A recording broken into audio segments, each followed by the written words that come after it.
Well,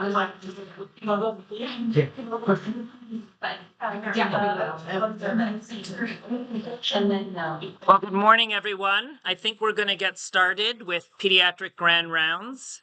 We have like a full house in person in the room here today, which is very exciting. Doesn't always happen. I think that's a tribute to the speakers and the topic. So I'm really delighted to introduce our speakers today. And because we have some guests online and in the room, I'll introduce myself. I'm Jason Berman. I'm the CEO and Scientific Director at the CHEO Research Institute, the VP Research at CHEO. And we have the opportunity each month during Pediatric Grand Rounds to have a research-focused presentation. And we're really excited for this morning's presentation. I'll begin with a land acknowledgement. Ottawa is built on unceded Algonquin Anishinaabe territory. The people of the Algonquin Anishinaabe Nation have lived on this territory for millennia, and we honor them in this land. Their culture and presence have nurtured and continue to nurture this land. CHEO also honors all First Nations, Inuit, and Métis people, and their valuable past, present, and future contributions to this land. And I think the land acknowledgement is particularly poignant this morning, given the subject of Grand Rounds. So we have what do you call it? Quartet? Is it a quartet of presenters? 4 presenters today, Blaine Wolfe, Nancy Young, Mylène Michaud, and James Teevens. And I'll provide a brief bio on each of them. I think Blaine is going to go first, and he is the engagement co-lead for the Anishinaabe team and a proud member of Curve Lake First Nation. Dr. Nancy Young is a senior scientist at the CHEO Research Institute, an expert in measurement science, and leads the Anishinaabe team. And I should say that Nancy and I have known each other for a long time. In fact, she helped me author my first research publication. So, you can maybe blame her that I'm here, but that's a story for another day. And Nancy joined the CHEO Research Institute how many years ago now? Yeah, so it's been here for almost 5 years and has continued to build her program in Indigenous child health. Mylène Michaud is the research manager for the team and is adapting a self-reported outcome tool for diverse Indigenous populations. And James Teevens is an engagement coordinator who supports knowledge sharing. Together, they're supporting Indigenous communities across Canada to elevate the voices of their children and enhance access to high-quality local data. The title of their Grand Rounds this morning, Braiding Indigenous and Western Science, Seedlings of Reconciliation at CHEO. Welcome. Tap, tap, tap. Can you hear me? Hi, everybody. Thank you so much for coming today. My name is Blaine Wolfe. I am, who changes this thing? Is that...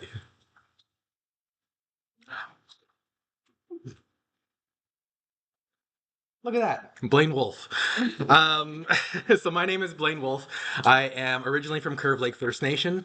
I hold connection to both my mother's community, which is Curve Lake First Nation, Ashgigamong First Nation, and also my dad's First Nations, which is the Bosing First Nation on Manitoulin Island. So I'm actually sad I'm not making my way to Manitoulin Island because that is the homeland of my father as well. So I am Otter and Eagle Clan. We're known as healers and teachers and leaders.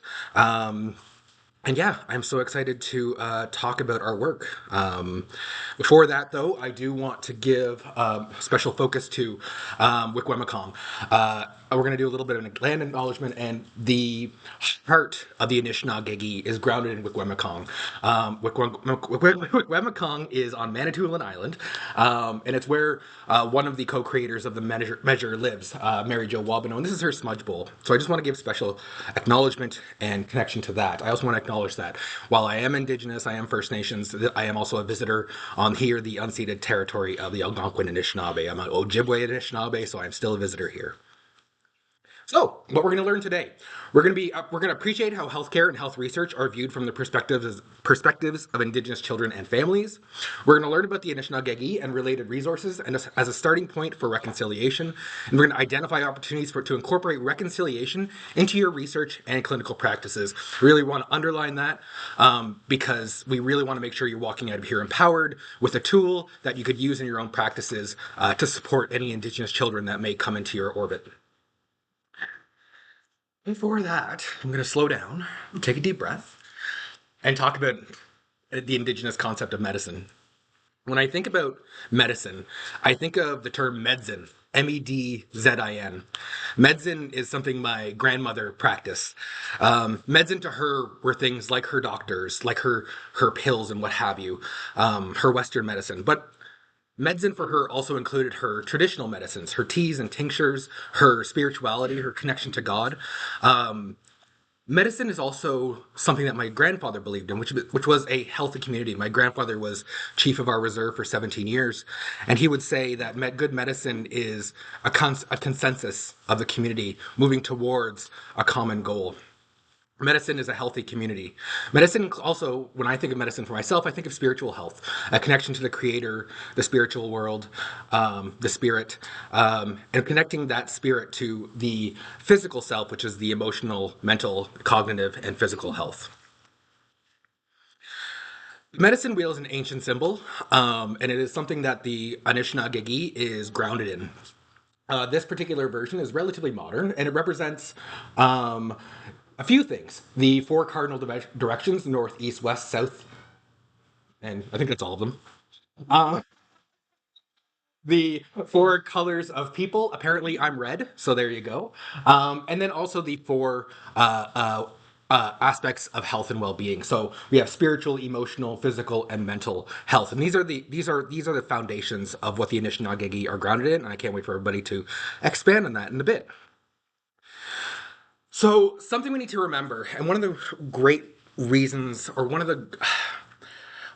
the ways that the Anishinaabe is challenging and I don't want to say fixing, but providing an avenue for Indigenous people to engage with the healthcare system in a more safe and culturally informed way, and why that's necessary is because we do have a history of the healthcare system impacting Indigenous lives, and often in a not very good way. Here, Dr. Frederick Tisdale, he participated in nutritional experiments with children in residential school.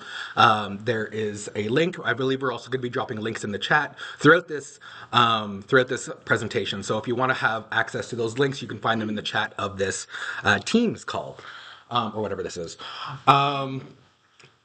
Additionally, there is an acknowledgement from the Sick Kids on the Sick Kids website of their history with residential school, their participation in the residential school system.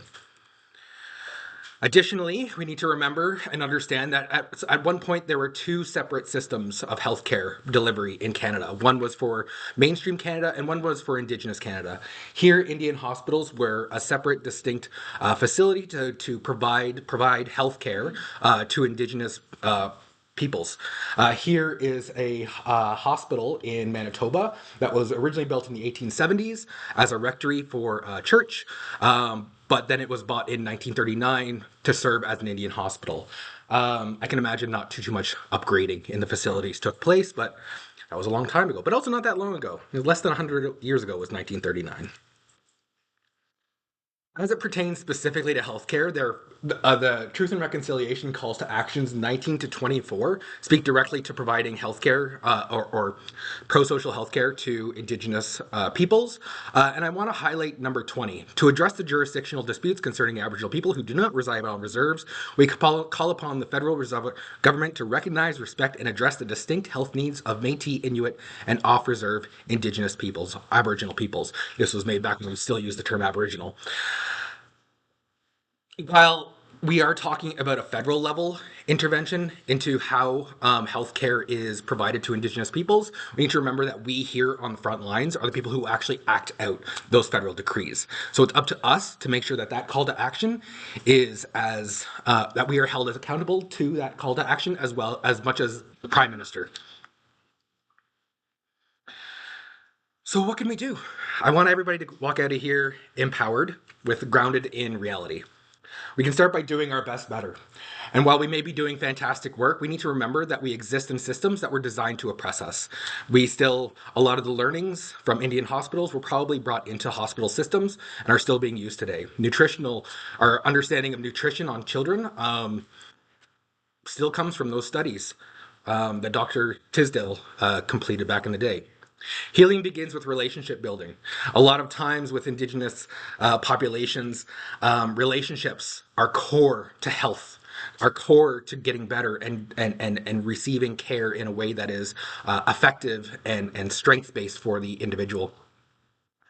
You need to not be afraid to start conversations for fear of getting it wrong. And this is something that I hear often with my non-Indigenous partners is not knowing where to start. And at the end of the day, Indigenous peoples in Canada are we all have a slew of lived experiences.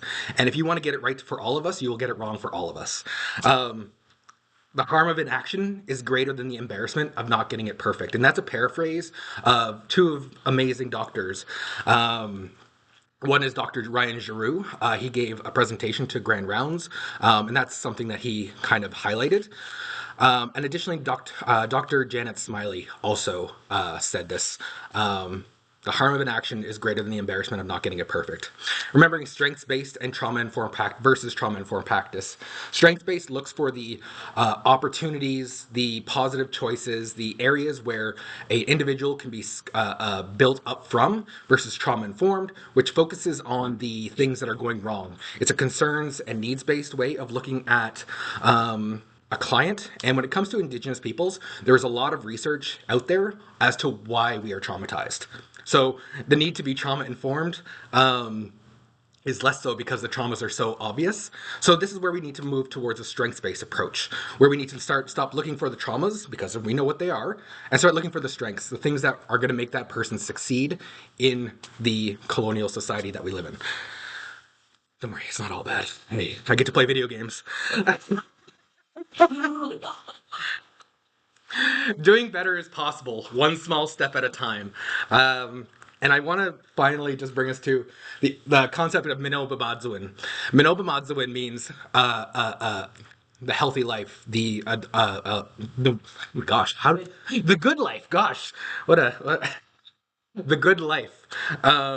This refers to an entire system, an individual system's life, or an individual life's system of well-being. It's not just about how they are taking care of their body, it's how the system is taking care of their body. A healthy system is a healthy community. A healthy system is a healthy person, and a healthy system is a healthy family.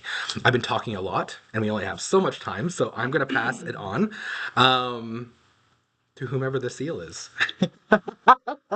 Thank you so much. Please welcome Dr. Nancy Young. Thank you, Blaine. So it's my honor and pleasure to be here today. I'm a senior scientist at the Research Institute and have the pleasure of being part of an amazing team. And I thank Blaine for starting us off in a really good way. I am on my journey to become an ally. Excuse me. It is not a destination. It is something that I will work on every day for the rest of my life. And it's something I'm really passionate about. So I'm going to give you one example of something that I've been working on for 15 years that we're now sharing broadly. But it is one of the opportunities. There are many, many opportunities. This is just one. I want to encourage everybody to find one that fits within your practice. Find something you can do within your practice. One little baby step in the right direction. If it's not right, somebody will tell you. You can fix it. You can try again. We don't have to be perfect. So the example is the Anishinaabe, the Children's Health and Wellbeing Measure. And originally, some of our articles call it the Aboriginal Children's Health and Wellbeing Measure. Aboriginal is a term that is no longer used by the community, and the children of Wickwamcong gifted us a new name. Anishinaabe means, how are you, in Anishinaabe. So this is a little picture on the side here that shows you what the measure looks like. And I'm going to tell you a little bit more about the science behind it. And then James is going to tell you how it works and how it can be integrated into practice. So I'm going backwards in order to go forwards. So our journey began with Indigenous partners. This was not my idea. Mary Jo and others came to me and said, Indigenous communities need data. Now, we all understand that data is power. We also understand that Indigenous children face significant hardships when it comes to their wellness. So why do Indigenous leaders have no data? They can't do evidence-based practice. They can't do measurement-based care. They don't have a learning health system in the same way, and yet for millennia, they have. They've learned from the stories and they have their own research. So we're trying to marry those two things in order to start a reconciliation action here within CHEO and elsewhere. So how did we respond to their need for data? We did it in partnership. Blaine told you everything is relational. This was in partnership. I'm actually headed off on an 8-hour trip today to see Mary Jo Wabineau. That relationship exists today and is strong. Together, we've braided Indigenous ways of knowing and measurement science. So this is not oil and water. You can find the ethical space where the two intersect and work in relationship in that region. So my team does a lot of integrating research and practice. It's one of the things that I love about our community-based approach, and I would love to do more of within this institution. We all know the research cycle, right? You design studies, you conduct them, you generate results.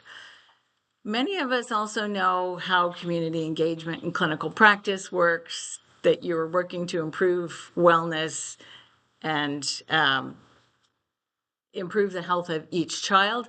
What we do is the back and forth in between the two of them. So our questions come from community. The hospital is a community. Our results go back to community. Without community, we have no research. It would not have meaning, so it would not be necessary. So our initial research study goes back to 2011, a small seed grant from CIHR. We did an inductive qualitative design. We carried out full-day focus groups, 6 of them, with a total of 38 children and youth. They used photo voice techniques to tell us about what they saw as wellness. And the pictures that have popped up here are 2 of our different focus groups. They're taking their pictures of what wellness meant and the little tags that they put on them. They're putting them on a huge medicine wheel to tell us which direction of wellness they belong in. So they generated the original seeds for the questions. Those questions or items are now under a Creative Commons license, so they're available for others to build on our work as a springboard for doing good for children. The children produced 206 concepts. These were later refined into 58 items. Other communities added 4 more. And the original research was published many years ago. And Taya is going to put a link in the chat to all of our articles. One of the things we very strongly believe in is the research we do has to be accessible to our community partners who don't have access to the University of Ottawa Library, the CHEO Library, any of those things. So they're on our website. They can download them. We publish in open access journals so that we're able to do that. Doesn't always get us the biggest impact factor, but it gets us impact. So the result is the Anishinaabe, which is a tablet-based self-report measure that takes the kids about 10 minutes to do it. It can speak if they need help reading the questions. If they do that, it can take up to 20 minutes. It can't take less than 10 minutes because we've time limited it. So they can't just push the buttons and rush through. They actually have to take the time and read the questions. As Blaine told you, it's grounded in medicine wheel teachings. The focus is Indigenous children and youth between the ages of 8 and 18 years, and it really helps start conversations with them. It is strengths-based, which you've heard a couple of times now, so I'm hoping it's sinking in. It's also free for communities to use. Our one requirement from community is that they sign an agreement saying they're committed to supporting the children and youth who may identify some concerns in their wellness through the measure. We'll help you with the measure. You help the children. That's our deal. And it's supported by a decade of science. So there's a bunch of scientists in the room. They need to see the science. I'm going to go through the science relatively quickly. So for clinicians in the room, it is not a diagnostic tool. It's a communication tool. You as clinicians are the ones that take the results and decide what's real, what the next steps are. And James will talk to you a little bit more about that. But one of the things that we did that is a little bit different is we listened to different groups in this process. So we started off, some of the pictures I showed you, we listened to children. The children said, how'd I do? Did I pass? We're like, uh-oh, we can't give them results. We created a balance chart. It's built on a medicine wheel. Doesn't exactly look like a medicine wheel because we can change the colors. Not everybody follows medicine wheel teachings. We can show them a picture of their wellness. We can highlight the biggest piece and celebrate their strengths. Super easy. It's very hard to get things super easy, but we've been working on it and we've got there. We talked to the mental health workers in community, and they said, we need to know if there's concerning answers. Like, how are we going to know? They told us horrible stories about paper-based data that had sat on desks for months before they found out a youth was suicidal. We committed that would not happen on our watch. So the tablet can also produce results for mental health workers. We had to give them something to meet their needs. And leadership. Remember leadership? That's where it started. They said they wanted data. We give them access to an online report. They don't have to do the analysis. The report is there. 2 o'clock in the morning, they're like, oh, I'm worried about this. I need to see my data. It's there. We found ways to deliver to all three audiences, and that's an important piece that we don't always think about. I now very much believe in children are the ones who gift us data. We need to gift them back before anybody else. So we co-created a system. We've braided the two, the Indigenous ways of knowing and Western science, to create a system that supports children and youth. Okay, I did promise you some science. So we've spent a decade doing studies to determine the science behind this. And it came from the voices of children initially, but it actually stacks up to all of our psychometric properties. It correlates 0.52 with the PEDS-QL. We didn't expect it to be much higher than that. The PEDS-QL is missing spirituality, which is a key component. The reliability, the interclass correlation coefficient was 0.94. We also have Cronbach's alpha of 0.93. It's sensitive, it's specific. All of these things work. We ran it through rationalysis. It did brilliantly. We kept being surprised in positive ways. And we have published all of this with approval of Chief and Council. So it always went to Chief and Council first before we ever published. And there's a link on the screen. Taya's also posted it in the chat to where all of our articles are. All of these are there. You don't need to write them down. So I'm just going to touch on them briefly. The validity study, there's the correlation coefficient, the regression line. The fit is actually reasonably good. The reliability, we did it with 2 different cohorts. We also did the Cronbach's and the ICC. Sensitivity and specificity we did initially with some secondary data in 2014, 2015. And our sensitivity and specificity were 75 and 79, not bad. We repeated it after improving a few things and they got better. We haven't published the second one because it's hard to republish, but we do have a published abstract. This is one I'm really proud of. Everybody kept asking us what was normal. Well, there is no normal, but there certainly is typical. So Mary Jo Wabineau worked with her health director peers to pull together data from several sites to gather information from 196 children. Their age goes a little bit above 18. We're not really rigid on the age. These were all kids that were still in school. So in my mind, they fit the grouping that we're targeting.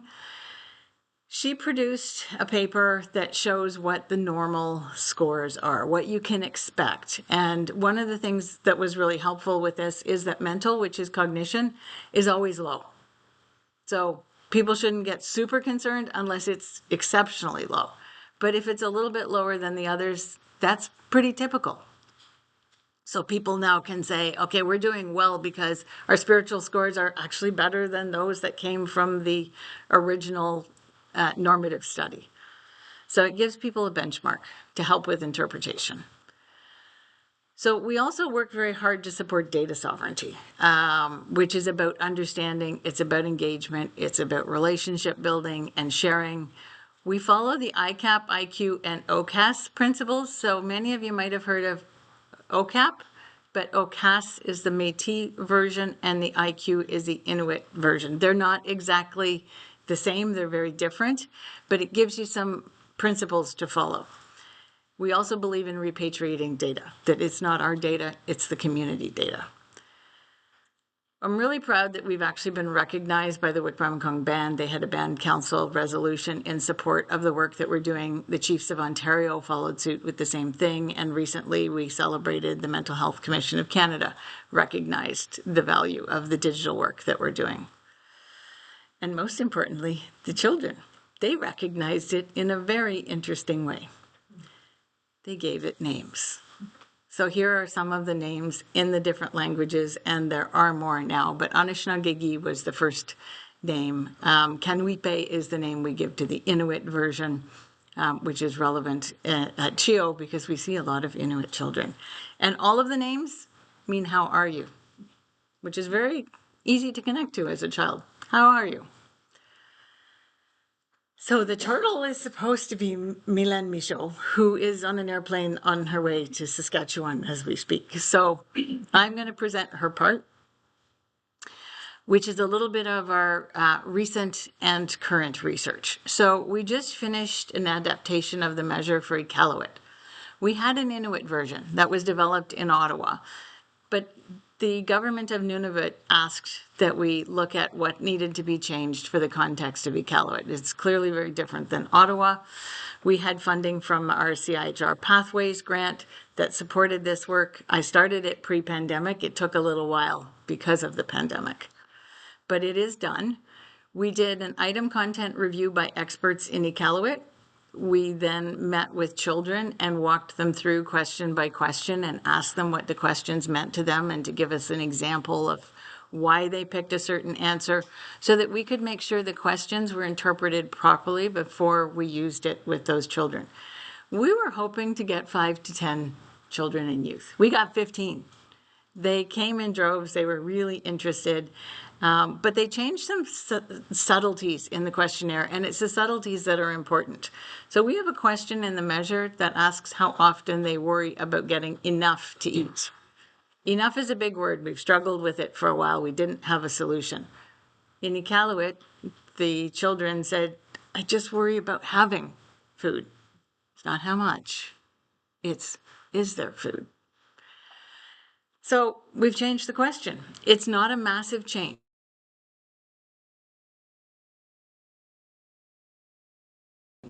Bring them engaged with the question.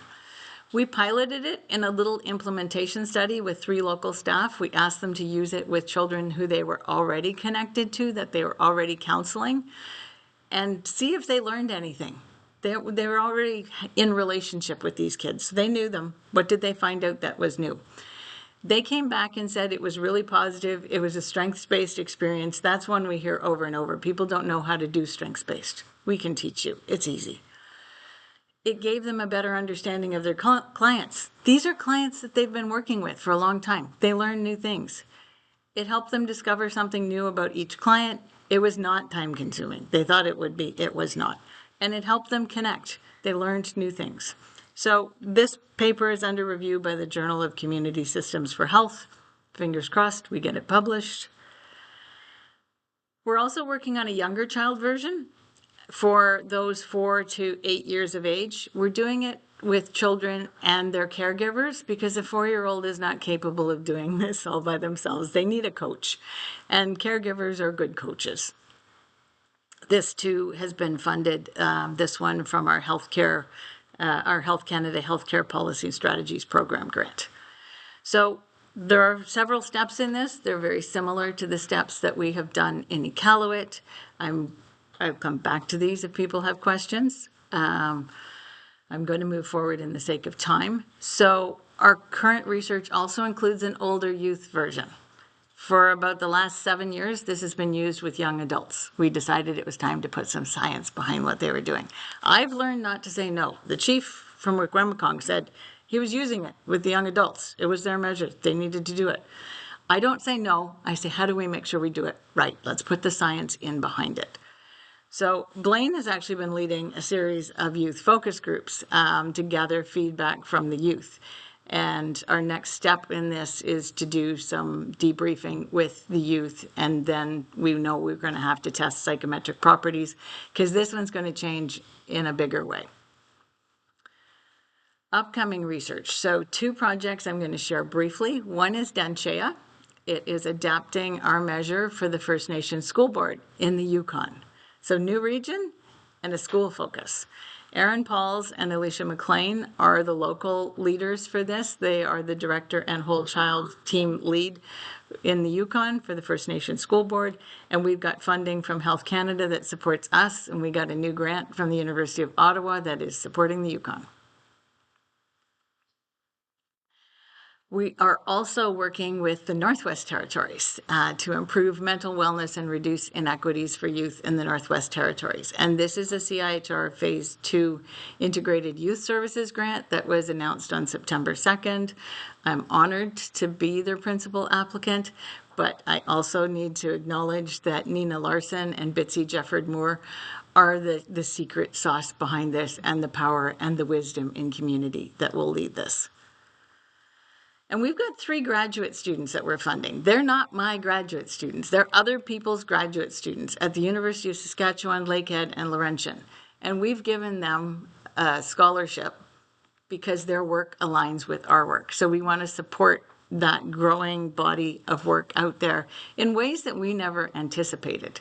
So this is a new piece we're trying this year. We are loving it. We're bringing them, Mylène brings them together every 3 months. They share amongst the 3 of them. It's been wonderful. So from research to reconciliation, let's not forget reconciliation. That's where we're going. Through practice. So we've seen the cycle before. And at this point, I'm going to hand it over in a minute to James Teevens, who's going to talk about how do we take this back into clinical practice. So over to you, James. All right. Thank you. And good morning, everybody. So I am an engagement coordinator with the Anishinaabe. I have the honor and privilege in my work to sort of work with organizations and communities across Canada to introduce them to our measure at the Anishinaabe and sort of learn and help them. But today we're here at CHEO, so we're starting to look, how can we use this? We are based at the CHEO RI. What can we do here at CHEO to sort of incorporate this measure as we move forward? Again, incorporating, we are on the heels just a few weeks ago of Truth and Reconciliation. We want to make sure that, to sort of echo what Blaine had discussed earlier, we don't want there to be a fear of making a mistake, to not be a reason to sort of take steps in the right direction. And we're here to help guide you and work with you as we move towards CHEO's goals with a focus on caring and growing towards a better life, supporting a health system that extends into the community, and using this data to inform decisions, precision, and child and youth mental health. So Nancy spoke a little bit about the measure and the data. I was just going to give you a little bit of a high-level overview of what the measure looks like and how some of our communities are using it today. So it is delivered on a tablet. It's 62 multiple choice questions. And as the youth works through it, it produces, again, the balance chart based on medicine wheel teachings. And this is sort of part of our greater bundle. We have that balance chart to have those strength-based conversations. I know you've heard that a few times this morning. That's really what we're focusing on, as Blaine mentioned, sort of switching that focus from the trauma-based conversations to building on strength while also identifying any underlying issues that may need further intervention in these youths. We also have, you see our our resource hub here and our advanced analytics tools. I'll talk a little bit about that as we sort of move forward through the next few slides.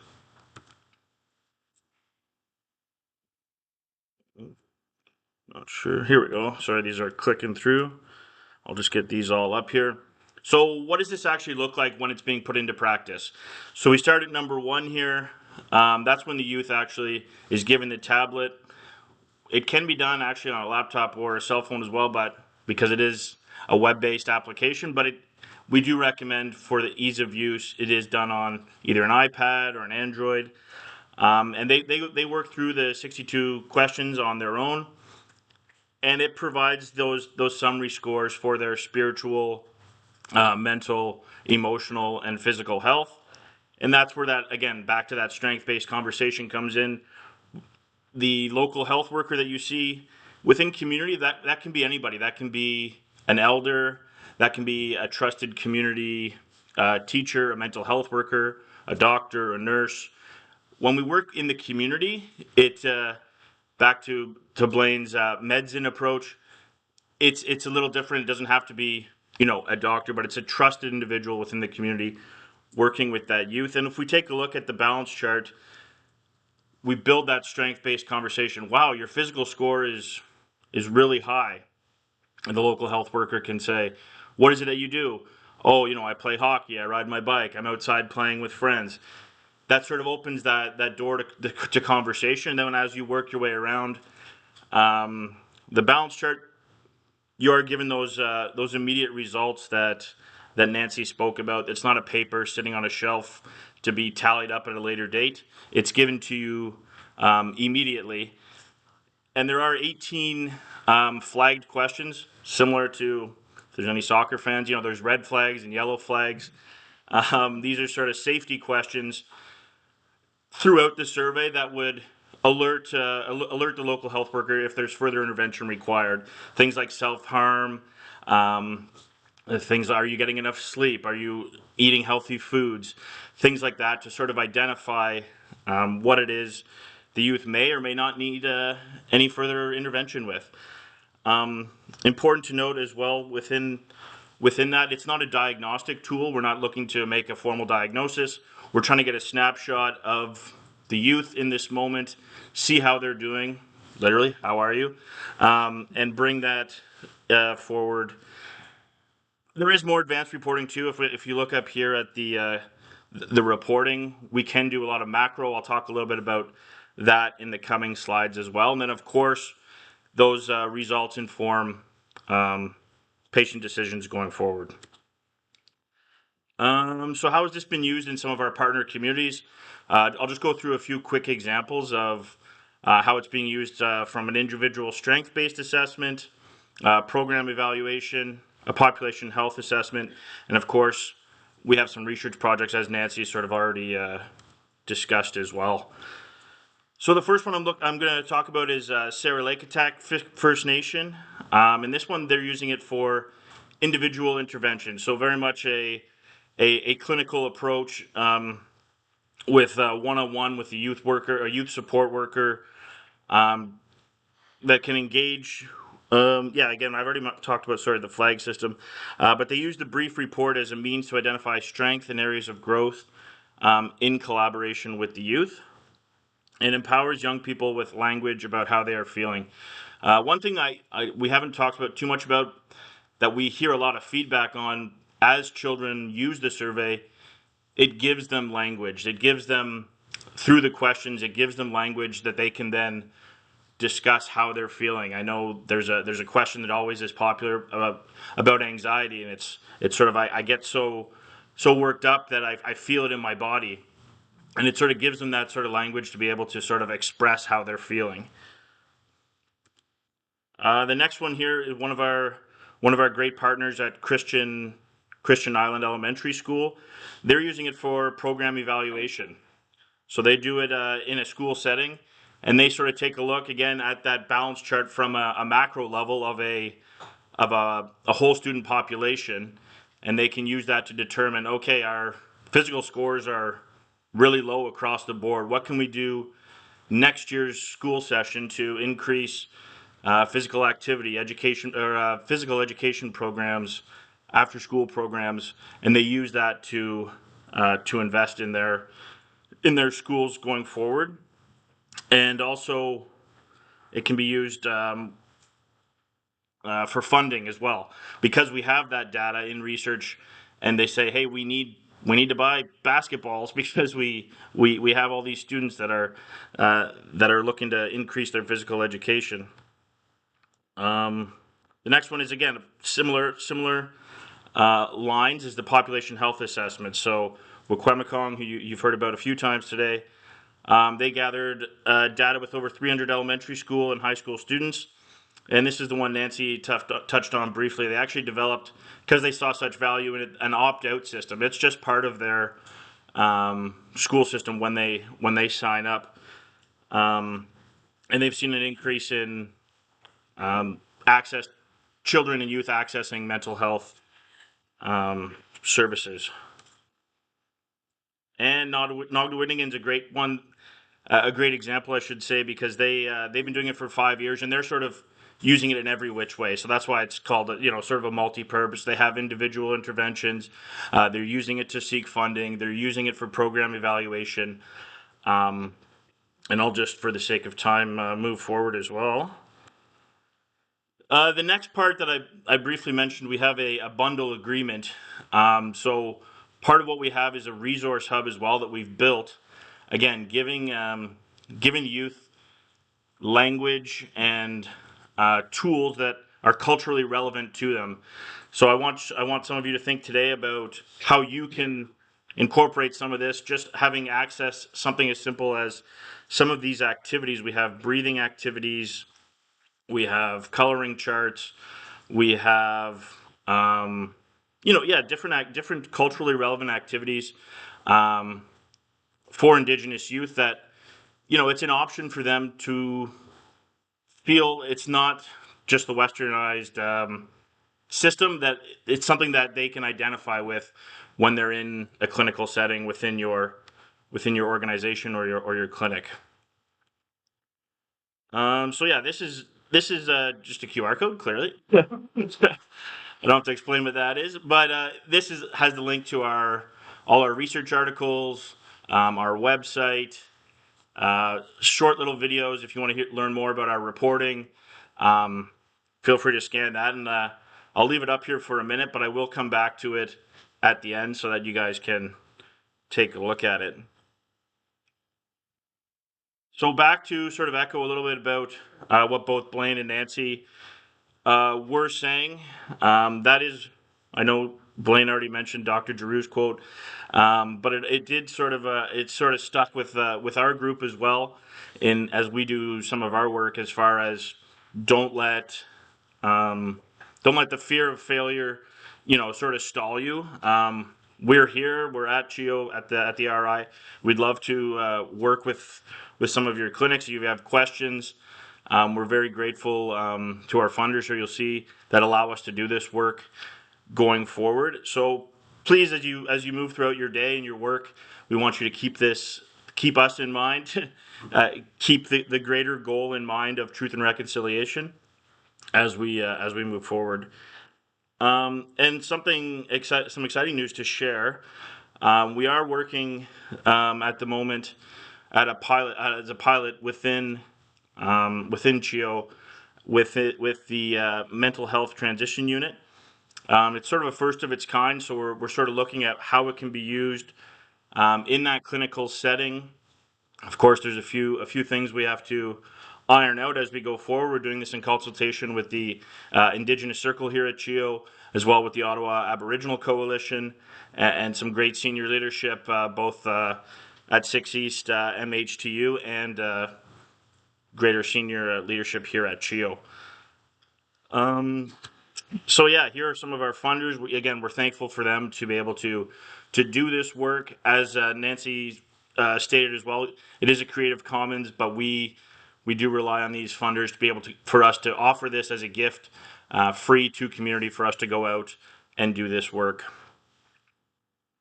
And last, I just want to sort of pose a little bit of a question about how you can think about how this would apply to your own practice, your own research, any opportunities for collaboration. We'd be welcome to work with you. And on that note, I think I'll bring up a QR code again if anybody missed it, and I think we can move into a question period. Thank you. Thanks so much, James. And I always learn so much from Nancy and Blaine and your team, and even today, as much as I knew about this tool, being reminded that sometimes we think about the Indigenous community as being homogeneous, obviously a very heterogeneous, and that's highlighted by the different names even for this tool and that mean how are you today? One of the pillars in our strategic plan at the CHEO Research Institute is transformative collaboration. And it's hard to think of a collaboration more transformative than what was presented today. How this is really being crafted together in partnership with Indigenous communities and the kind of impact that it's having in those communities, in the schools, locally now on 6 East and stretching all the way from Ottawa to the Yukon, Northwest Territories, Nunavut, Saskatchewan. Thanks for leaving so much time for questions. I'm sure there are questions. I'll monitor the chat as well as here in the room. Noah. Thanks. Thank you, Nancy, and everyone for the presentation. I just want to forget names. So one of the things that I'm a social worker and the care coordinator for the substance use help team here. One of the things that I often struggle with in our acute care environment is the balance between support and intervention.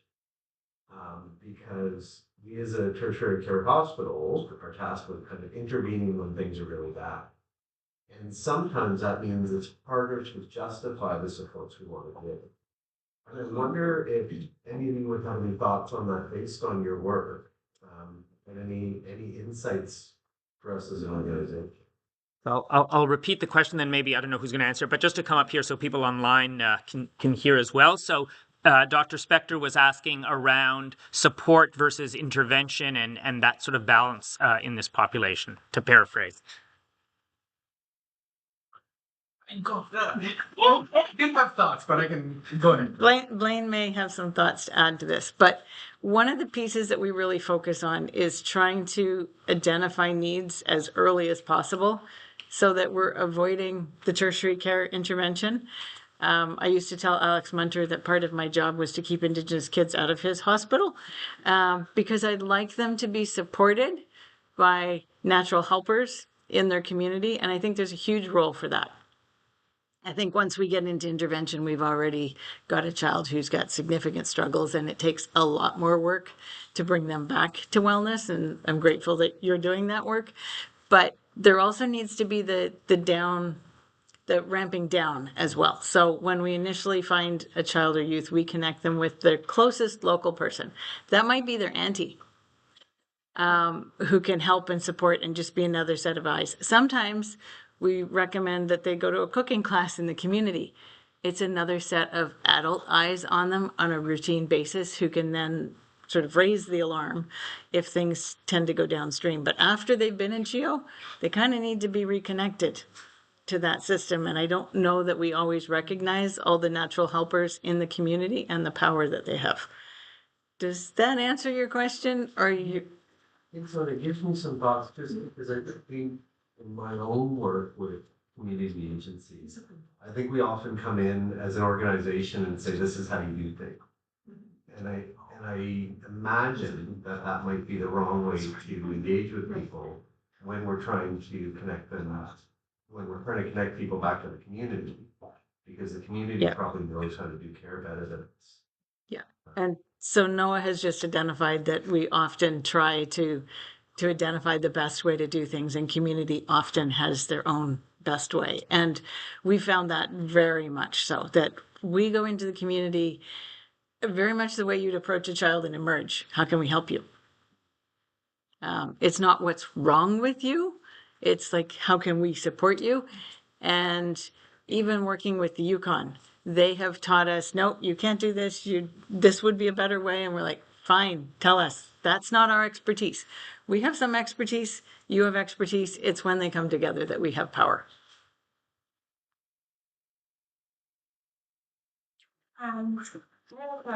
Probably a question, but when we're doing research and using consent forms that have all this jargon that we get to call now, what's the best way to modify them to be relatable to like the Inuit community, for example, how you had some word changes in your thing for. So the question is about consent form. Blaine, you're going to come up. It's Questions about consent forms and adapting and modifying consent forms and language, etc., to specific Indigenous populations. Hi, everybody. So something that comes to mind is the idea of slowing down, and that's when we're integrating Indigenous ways of being and knowing into our practice.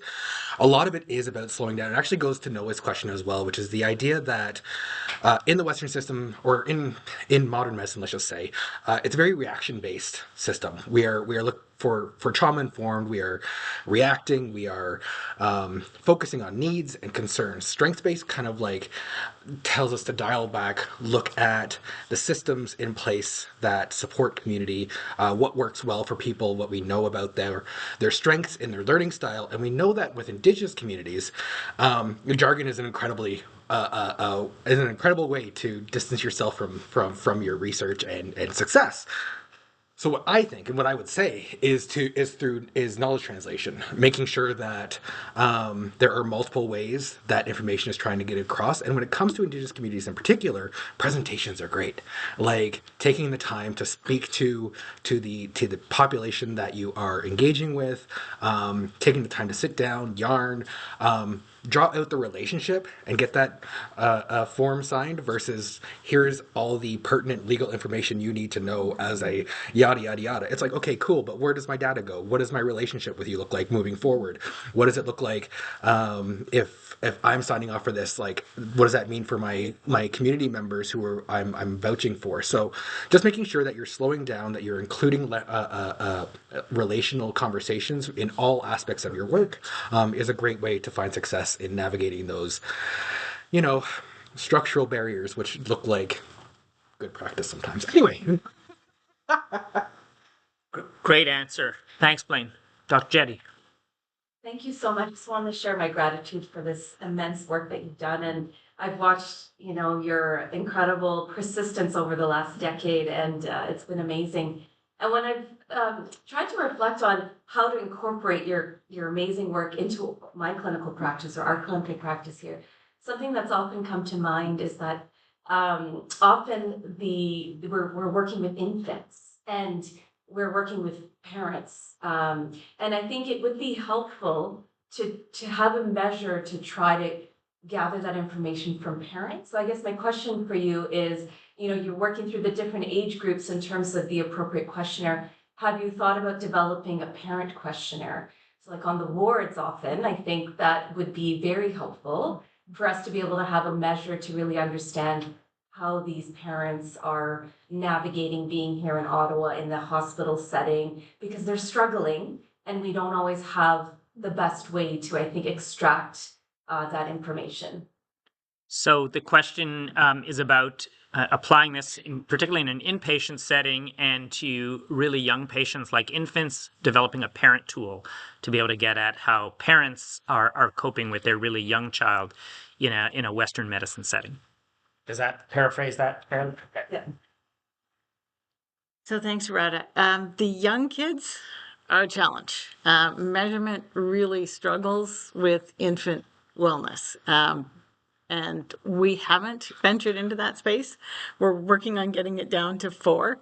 But it is something that I'm going to put on the radar as something that we need to think about.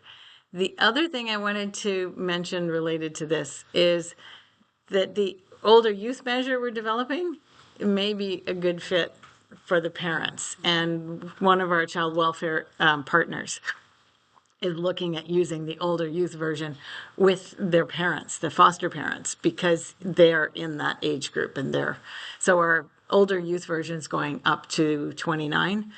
And that might be an option as not a perfect solution, but a way to start the conversation. We've learned that youth cannot initiate difficult conversations, but they're okay once it gets started.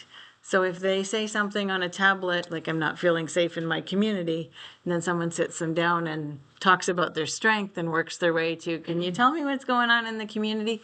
They can continue the conversation. So the tablet is sort of a conversation starter, and it might work for the parents to figure out the wellness of parents. Yeah, you just stay. I just was caught by the normative study, and the fact that the mental or cognitive wellness is lower than the other three. And I wondered if you could comment on that and your understanding why that is. So Stephanie's question is about the normative data and the fact that the mental quadrant scores are typically significantly lower than the other scores. And we've been looking at it for a while. There are fewer questions in the mental quadrant. It's a cognitive piece. It's not mental health. It's sort of thinking and problem solving questions. There's only 9 questions in that quadrant, so it is a small quadrant. We think the nature of some of the questions may make it hard to score perfect on those questions. We've had the great debate about do we tweak it statistically to bring it up? And communities have said no, just leave it as it is. One of the pieces we learned from our community partners is not to Z-score these things or T-score these things, because then they become opaque.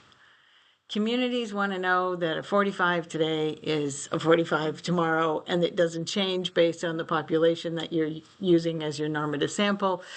It is something they can compute by hand if they wanted to. I would not suggest it with 62 questions, but it has that transparency. So we decided not to tweak it, but to tell people, yep, it's pretty typical for thinking and problem solving to be lower. There's questions like I have trouble focusing on my schoolwork. What kid doesn't, right?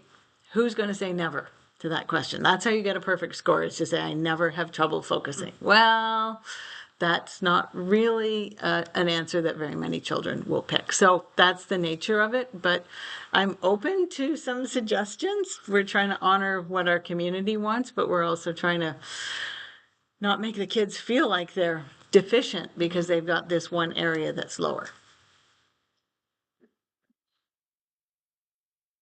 Great. Maybe in the interest of time, last question.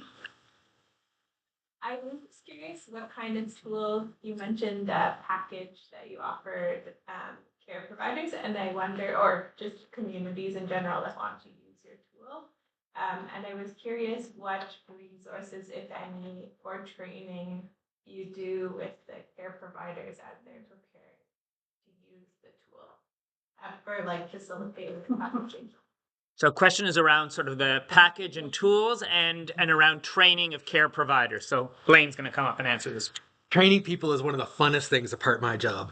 We get to travel everywhere. I flew to the BC interior to train folks.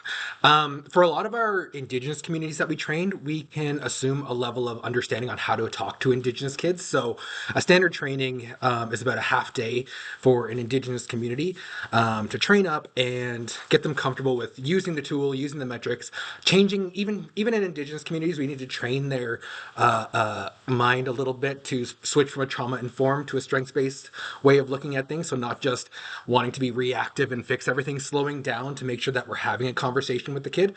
But when it comes to training non-Indigenous places like a CHEO, say, there's a level of assumption we can't make around clinicians being able to have those strengths-based, trauma-informed. Like, it is important to know the traumas that exist for Indigenous peoples in Canada. But making sure that those conversations would be similar to what they would find in community. So we want to make sure that we train folks on that. So how that works is a bundle agreement is signed for a particular organization. This bundle agreement allows the community to use the tablet, which is the only thing that is licensed with the measure. The questions themselves are open to a collective commons. You can technically go find them online right now and rechange them however you want, so long as you give acknowledgement to us. But why would you do that when you got a great tablet and a great team to do it for you? So we train you in that. You get the license, you get the measure, you get access to a member portal, which has all the analytics, the resource hub, all the interesting things that can help you be successful in the implementation of this tool. You need to make sure you have an idea of where your data is going to go. So the measure does collect data. That data is often stored for communities with us under a stewardship agreement at the CHEO RI in a separate server or a siloed server. If that is not the case for communities, they want to store it themselves, and there is a way to direct that data to their own servers. But generally, it is a pretty simple process to get folks trained up. It takes about a day or two of training, depending on the level of comfort for having strength-based conversation with Indigenous children by the clinicians. and then just learning how to upload data and making sure the actual process is safe. It's not that tough. I don't know if I actually answered the question there. So I know there's maybe a couple more questions and online question, but we are out of time. Nancy, is it okay if people email you directly at your nyoung, your ACH@geo.org. Okay, so there's an email through that is that email on the link if people did the QR code? Yeah. Okay, so if through the QR code, there's a link if there's additional questions or and it's in the chat. Okay, great. Perfect. So, and the Grand Rouse evaluation link is also in the chat. So please go on there and for CME credit. And really, please join me in thanking Nancy and James and Blaine for a truly inspirational Grand Rounds this morning. Thanks very much.